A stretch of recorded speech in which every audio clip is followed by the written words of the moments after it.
Bonjour à tous et bienvenue dans cette émission pour un dimanche en politique spécial. En effet, nous consacrons 1 heure de débat à l'élection législative de la première circonscription du territoire de Belfort. L'élection en juin de Yann Boucard a été invalidée par le Conseil constitutionnel. Le candidat Les Républicains avait fait distribuer de faux tracts à la veille du scrutin, faisant croire qu'ils émanaient de la France Insoumise et du Front National et ils appelaient à voter pour lui. Jean-Raphaël Sandry, bonjour, candidat Front National. Vous avez 26 ans, originaire d'Étueffont, juriste de formation, également attaché parlementaire du député FN Jean-François Jalc. Vous étiez déjà candidat FN lors de la dernière élection au mois de juin. Raphaël Sandry, vous êtes le candidat officiel du Front National. Vous y étiez déjà. Le seul candidat du Front National. Oui, bien sûr. Le Front National est le seul, je crois, le seul parti, le seul mouvement français qui d'abord est le premier parti d'opposition aujourd'hui et qui a la légitimité, l'implantation véritablement sur les thématiques que vous connaissez, nous y reviendrons pendant ce débat, et qui sont justement, je crois, qui vont être les grands sujets de débat dans l'opposition entre le gouvernement de M. Macron et le reste de l'opposition politique en France. Émilie. Je parle de vous, les journalistes, pas personnellement, mais au sens large, suffisamment relayé. On n'écoute pas bien. Voilà, c'est le prisme médiatique qui déforme l'action des députés Front National, mais il est évident que les députés Front National sont d'abord pour très peu nombreux qu'ils sont, et par rapport au nombre d'électeurs du Front National, on sait très bien que depuis des années, nous n'avons pas assez de députés par rapport à ce que représente le nombre de nos électeurs à cause du mode de scrutin. Ils ont été extrêmement actifs. Et surtout sur les dossiers les plus pertinents, parce que vous parliez de la politique du gouvernement. Je ne sais pas s'il y a une politique si cohérente que cela au gouvernement. Je vois beaucoup de communication, je vois beaucoup de discours de M. Macron qui aime bien parler, manifestement, à peu près tous les jours, sur tous les sujets possibles, dans tous les lieux possibles et imaginables, voilà, avec Madame Macron, les pandas, etc.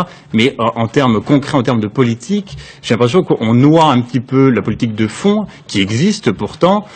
Sous cet aspect communication, et les députés Front National, eux, sont ceux qui travaillent sur les dossiers de la loi immigration qui va venir en janvier, notamment, ou encore de la politique, j'allais dire très parisianiste contre les automobilistes, etc., etc.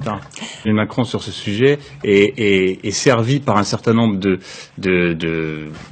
comme on appelle selon la formule consacrée d'idiots utiles, c'est-à-dire des gens qui sont tellement fanatiques dans l'ouverture absolue des frontières que si vous n'êtes pas partisan de la venue immédiate le lendemain matin de tout le tiers-monde, c'est que vous êtes forcément un fasciste d'extrême droite. En réalité, je crois que Emmanuel Macron sait très bien que l'opinion française est très largement hostile à l'immigration et souhaite la fin de l'immigration massive, et que donc il va laisser d'un côté dire ces gens-là, et en réalité la loi qui arrive, c'est une loi qui va faire exactement le contraire, c'est-à-dire qui va organiser l'installation des migrants clandestins, parce que migrants c'est un terme un peu vague. Je rappelle qu'on parle bien ici de personnes qui sont venues en France sans autorisation. On ne parle pas de l'immigration légale, c'est-à-dire qu'on parle de l'immigration clandestine qui s'ajoute à l'immigration légale. Il s'agit de réglementer les droits d'asile. Monsieur Grudler répondra peut-être sur il s'agit d'installer des migrants sur le territoire comme ça se fait déjà. On va donner la parole. D'abord, je vous remercie tous ici de laisser entendre que je suis le seul candidat de droite. Si tous les électeurs de droite de la circonscription votent pour moi, j'en serais très heureux. Mais quand on parle de libéralisme, j'aimerais d'abord qu'on donne la définition du libéralisme, parce que Monsieur Macron, mais ça rejoint le social. Quand on se prétend à la fois libéral et à la fois effectivement social, mais qu'on augmente les impôts de 4,5 milliards d'euros, chiffre de l'INSEE pour l'année 2018, quand on augmente les impôts, on perd du pouvoir d'achat et on peut agir concrètement. Monsieur Sandry du Front National, c'est quoi votre politique industrielle? On fera travailler les milliers d'ouvriers de General Electric maintenant, qui représentent essentiellement les activités de la STOM dans des start-up. Bon, il faut d'abord, oui, mais d'accord, mais enfin. De toute façon, les milliers de salariés de General Electric sont pas arrivés, hein. Jamais. Non, mais les milliers actuels, parce que l'enjeu déjà actuellement, je vous rappelle que c'est plutôt de sauver les emplois. General Electric ne tient pas ses promesses en termes de création d'emplois. Il y a un certain nombre d'investissements qui sont faits avec l'argent du contribuable par Monsieur Messler, Monsieur Boucard, par exemple, et qui servent à construire des bâtiments vides et qui sont transformés, par exemple à Bourgogne, dans la circonscription General Electric, vous l'avez oublié, et à Belfort, qui vont être reconvertis en bâtiments de stockage, alors que ce sont des bâtiments neufs.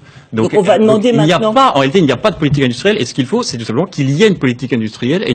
Jean-Raphaël Sandry pour le Front National. Il est évident que les électeurs du territoire de Belfort doivent envoyer un député Front National à l'Assemblée nationale, d'abord pour forcer le gouvernement à agir sur la question, par exemple, du terrorisme islamiste dont on n'a pas parlé, qui est quand même une question essentielle, probablement la question prioritaire, sur la question de l'immigration qui est liée, puisqu'évidemment les terroristes arrivent en particulier par le flux de migrants. Je conclus simplement peut-être en faisant découvrir aux électeurs que M. Macron, par exemple, a été envoyé des avions en République centrafricaine et au Soudan pour faire venir des immigrés clandestins. C'est-à-dire que l'État se fait pas Ça, faire. c'est fini. Il faudra simplement un député français pour expliquer à M. Macron et après,